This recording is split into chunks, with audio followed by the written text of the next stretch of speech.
A lot of investors know about DSCR loans, but many don't know about DSCR HELOCs. Yes, there are home equity lines of credit, but a DSCR version of that available to you as a real estate investor, but most don't even know about it. So right now we're leveraging this program a lot to help investors get ahead with the flexibility. However, I'm going to cover in this video the difference between a DSCR HELOC and then a cash out refinance to see which one is better for investors, because both are just different cars. Both cars will get you to where you want to go, but they accomplish it differently, right? F-150 versus a Prius, right? They both do the same thing, but they're used differently, if that makes sense. So most investors right now are sitting on a ton of equity. But the real question is, do you tap into it with a cash out refinance or do you leverage a DSCR HELOC, right? Now, when I made a video covering the DSCR HELOC in detail, so if you don't know what that is, you can watch that video, but I'll also cover it here. One gives you a lump sum and a clean slate. The other one gives you a flexible line of credit, so that way you can buy the next property when you are ready, right? But which one actually helps you scale faster and which one traps your cash when the market shifts, right? So this matters because in 2025, refinancing can be expensive, right? It's not just about rates, but we want to look at the opportunity costs. The DSCR HELOC has quietly become the favorite among investors because it's letting you tap into the equity without touching your first mortgage. A lot of people have still low rate mortgages, right? But they're rental properties and they don't want to pay off that first loan. So they'll leverage the DSCR HELOC. So let's break down the core difference, right? Structure and flexibility.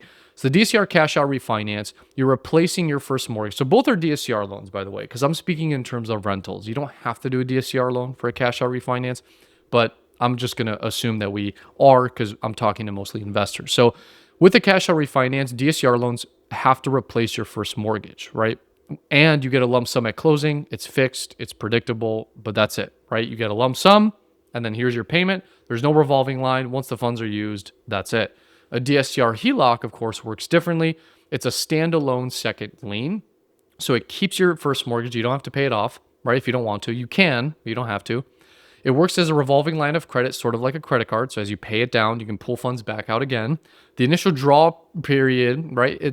There is an initial draw required at closing. You got to draw at least 95% of your total line amount when it funds, and then you'll have a 90-day lockout before you can draw again in the first 3 months, right? The first 90 days. But most people will draw the funds, use it, right? Pay it down, and then go from there.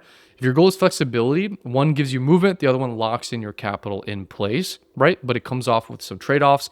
Let's talk about the terms and the repayment. So DSCR refinance, right? It's a 30-year fixed typically. There are some ARM terms, interest-only terms, 40-year terms, right? But most people just do 30-year fixed.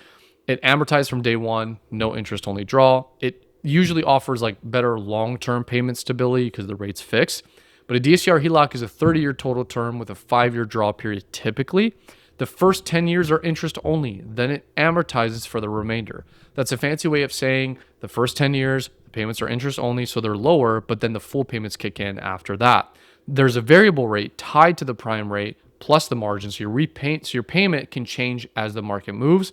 Payment fluctuates, right? It's a standalone product. You still don't need to touch the first lien, right? So the refinance is predictable but rigid. The HELOC is more dynamic, if that makes sense. Let's talk about prepayment penalties and exit options, okay? Because a lot of people don't cover this.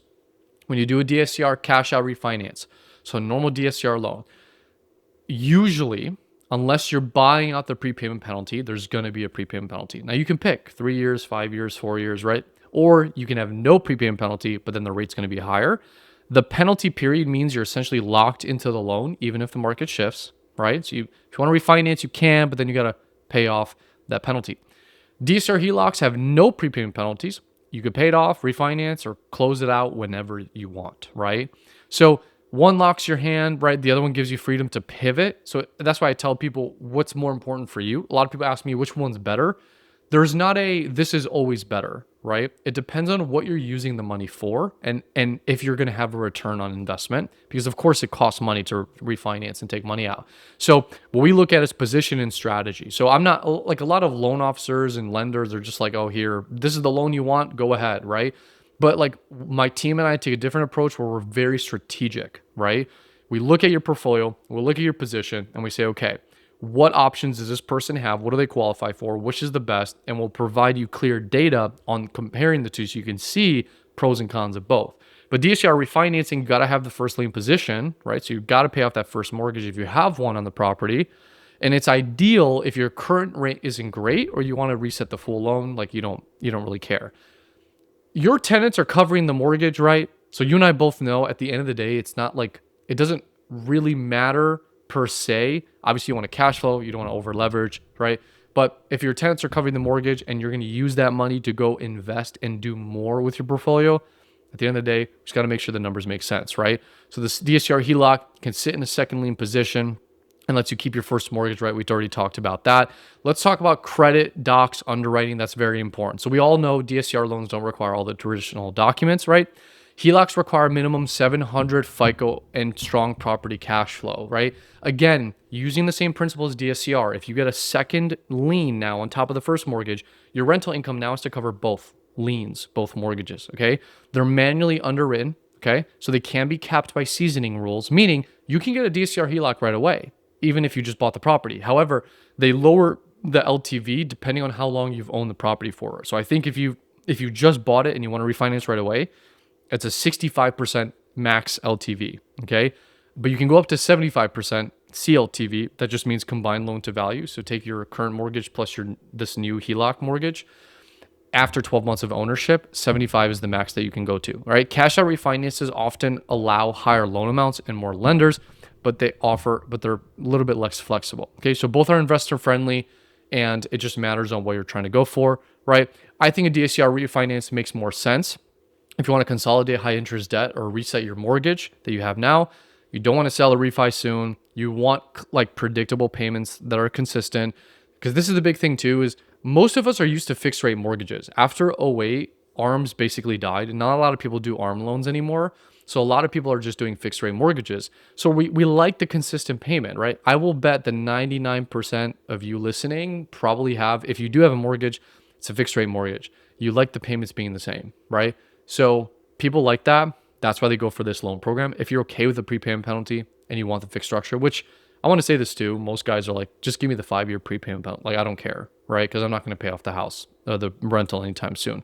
So I think it's good for if you're thinking long-term, like this is where it really makes sense. I think a HELOC makes more sense if you want to access the equity without paying off the first loan. You want to use, if you're planning on another like purchase, rehab, burst style move, you want flexibility, you don't want prepayment penalties, you're comfortable managing the line of credit, so you're not over leveraging yourself, and you know that, hey, things are going to go up and down, right, with the market. So bottom line, flexibility versus what's final, what's fixed, right?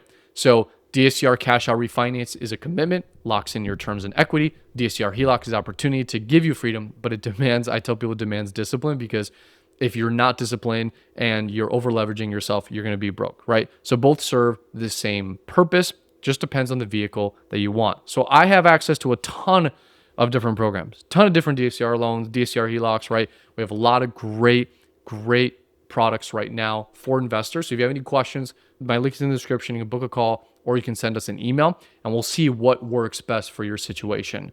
Talk soon. Hope that helped. Thank you.